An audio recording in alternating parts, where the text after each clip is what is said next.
आप सुन रहे हैं अपना भोजपुरी नंबर 1 की प्रस्तुति। बन गईनी हम हुसारा हबी दूसरा से करता रुसादी एहो बन गईनी हम हुसारा हबी दूसरा से करता रुसादी नईखे महजायावत सुनो तारा बिना जियला से नईखे महजायावत सुनो तारा बिना जियला से प्यार के नशा उतार जाए सुनो यारो पियला से बोला प्यार के नशा उतार जाए सुनो यारो पियला से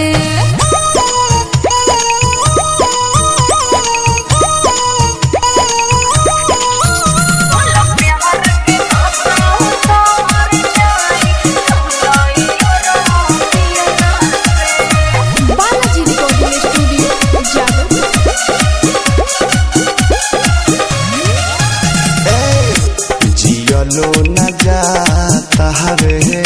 मरलो न जाता कैसन नसीब हमार लिखल रे विधाता सुना भूल जाई और हमके मिलब नयब हो रहनी कुआर तू ही रहल हमर सब हो इहे फायदा मिलतावे दिल तोहके दिहला से इहे फायदा मिलतावे दिल तोहके दिहला से प्यार के नशा उतार जाए सुनाई और पियला से बोला प्यार के नशा उतार जाए सुनाई और पियला से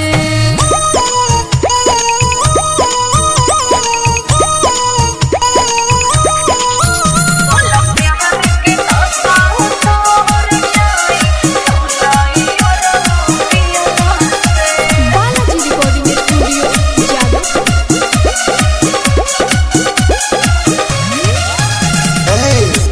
पिहिला शराब तोहार ख्वाब मिटावेला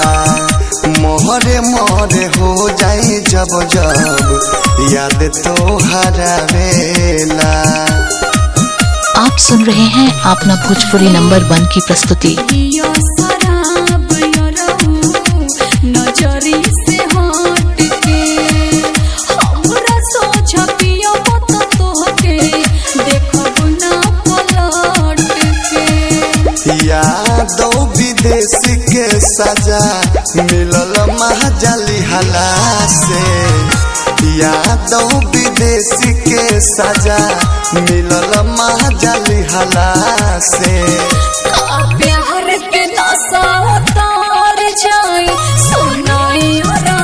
पियला से बोला प्यार के नशा उतार जाए सुनाई और आप सुन रहे हैं अपना भोजपुरी नंबर 1 की प्रस्तुति।